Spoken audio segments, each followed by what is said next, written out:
Tech & Fest est un salon auquel nous avons déjà eu la chance de participer l'année dernière. C'est un salon qui nous a permis de rencontrer nos premiers prospects et clients aussi, et on présentait un premier prototype.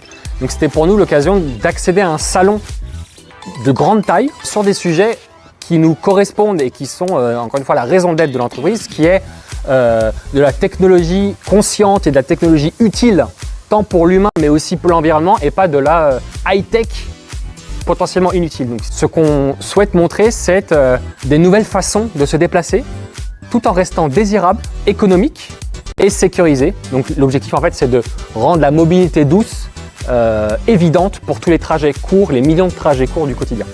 Alors cet engin, très rapidement dit, c'est un ORNI, objet roulant non identifié. Non, plus sérieusement, c'est un vélo à assistance électrique, mais qui a la particularité d'être beaucoup plus sûr en étant stable grâce aux 4 roues, avec une capacité d'emport beaucoup plus importante, comme on peut le voir à l'arrière, qui en plus de cela protège contre les intempéries grâce au carénage. Et l'objectif, c'est donc d'avoir, aux yeux de la loi, un véhicule qui puisse aller sur piste cyclable, qui ne nécessite ni permis ni assurance.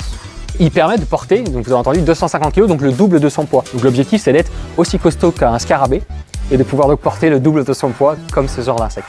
Alors on est ici dans les locaux de Arc Industrie, qui nous suit depuis le début de l'aventure Hiro, experts dans la transformation du métal. Et c'est eux finalement qui ont travaillé l'ensemble de l'aspect extérieur et visuel du véhicule et qui sont capables de le faire d'une manière extrêmement optimisée pour aussi être capable pour nous d'avoir donc un véhicule à des coûts aussi finaux, abordables. C'est un de nos éléments différenciants, c'est qu'on souhaite faire du Made in France tout en restant économiquement viable et abordable.